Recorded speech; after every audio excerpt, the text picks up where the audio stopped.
जय हिंद दोस्तों। आप लोग कैसे हैं? उम्मीद करते हैं कि आप अच्छे होंगे। दोस्तों, जितने भी गवर्नमेंट एग्जाम की तैयारी करने वाले छात्र हैं उसके लिए बहुत बड़ी खबर है और इसको हम लोग बिल्कुल आसान शब्दों में समझेंगे। आप बस मेरे साथ बने रहिए।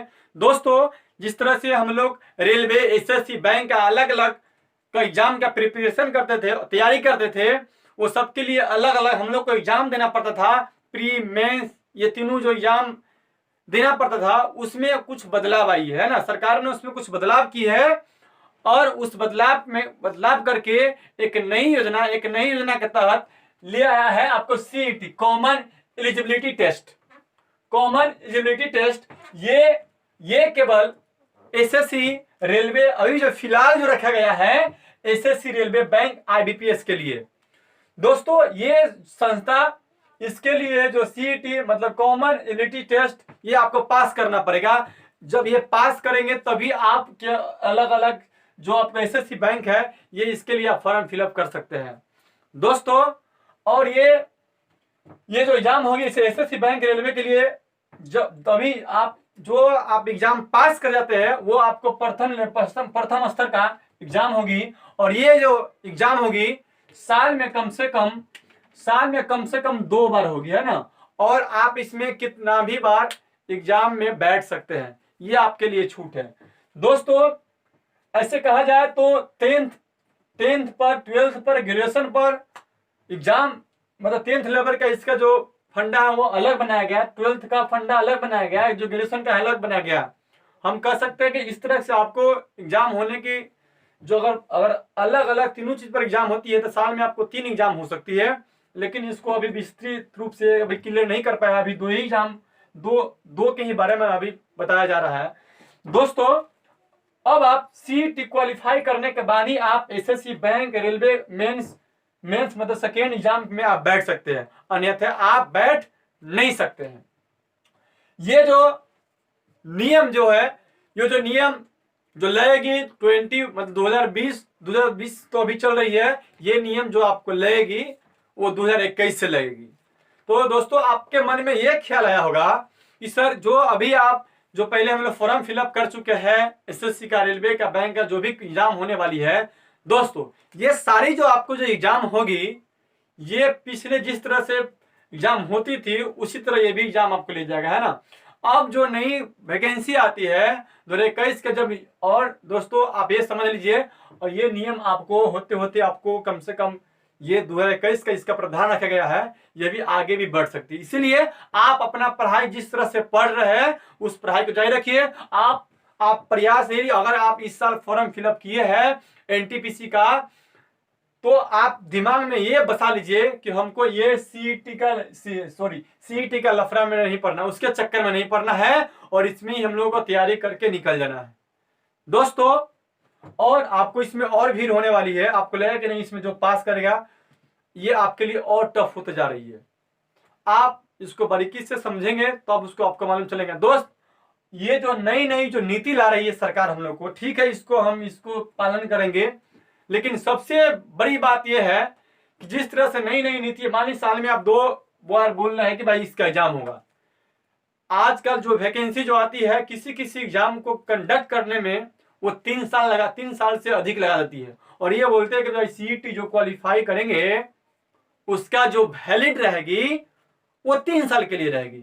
वही बच्चे, मान लिया आपका उसमें हो सकता है, ये भी हो सकता है कि जो बच्चे अगर क्वालिफाई कर जाते हैं, मान ली उसका नंबर कम आया, हो सकता है फिर वो एग्जाम में बैठे, क्योंकि इसमें एग्जाम में बैठने के लिए कोई पाबंदी नहीं है। और एक बात आपके दिमाग में ये चलता होगा कि सर इसमें आपकी उम्र सीमा क्या रहेगी।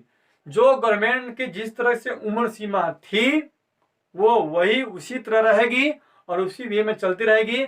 आप मान लिए आप एक पहले एग्जाम में आप सीईटी में बैठे, मतलब कि सीईटी में बैठे और आप पास कर गए, और कुछ स्टूडेंट ऐसे भी है और आपका जो मार्क्स आएगा वही आपका जो स्कोर जो आपको कार्ड रहेगा उसी के अनुसार आपको वैकेंसी में बैठने का मौका दिया तो जाएगा ही।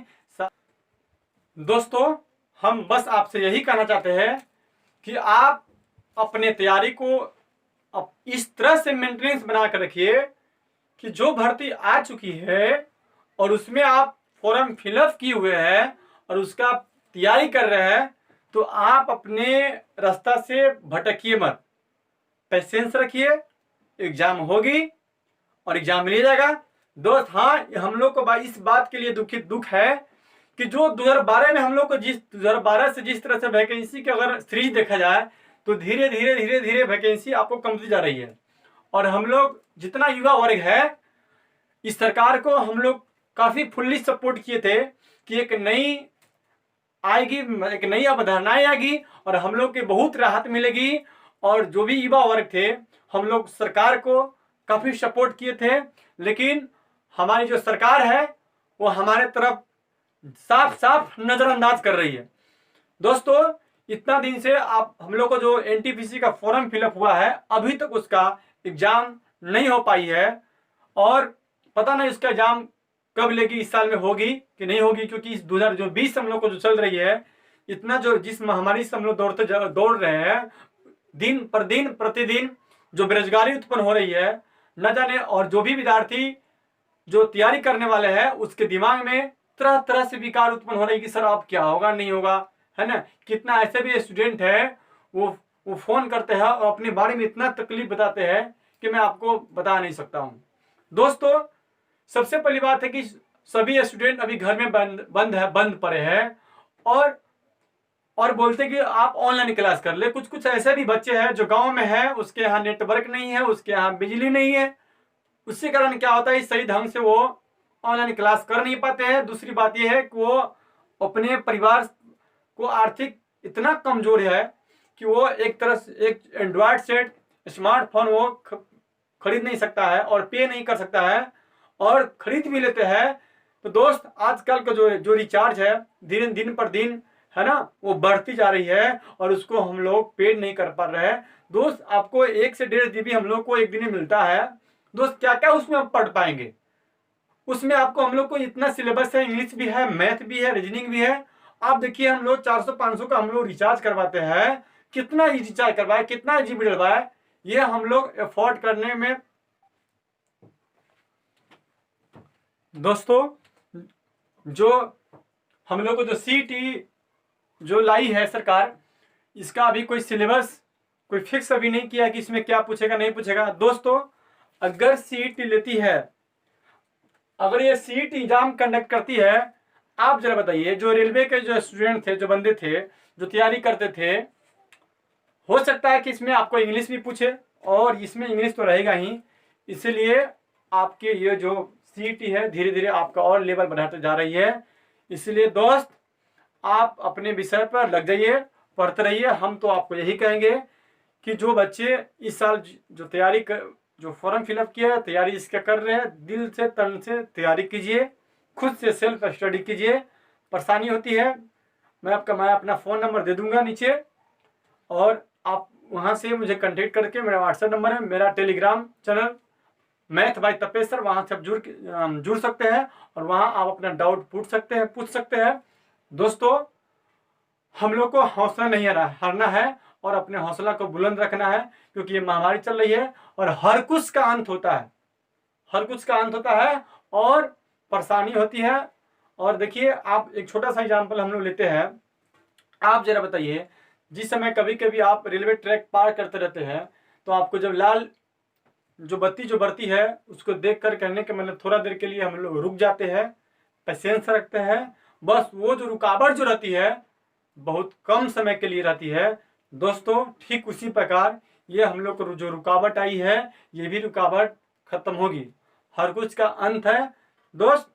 इसलिए और फिर देखते हैं, फिर हरी झंडी मिलती है, फिर आदमी अपने आप चलना शुरू कर देते हैं। इसी प्रकार दोस्त हम लोग को डटे रहना है और अपने काम के प्रति कभी नहीं भटकना है, और अपने काम को अपने लगन से दिल से करना है। और आप पढ़ते रहिए, बनते रहिए। आप एक मेरा नया चैनल द मिशन पॉइंट है, इस पर आप जुड़िए, अधिक से अधिक जुड़िए और कमेंट करिए, और जो भी परेशानी है आप मुझे से शेयर कीजिए। मैं आपको परेशानी में मैं शामिल होऊंगा और कोशिश करूंगा कि उसका आपको परेशानी से वहाँ से हम निकालें। इसलिए दोस्तों जय हिंद, जय भारत। अब ज़्यादा से ज़्यादा हो सके इस वीडियो को आप शेयर करें, और कुछ भी परेशानी हो तो आप मुझसे शेयर करें, पूछे। जय हिंद, जय भारत।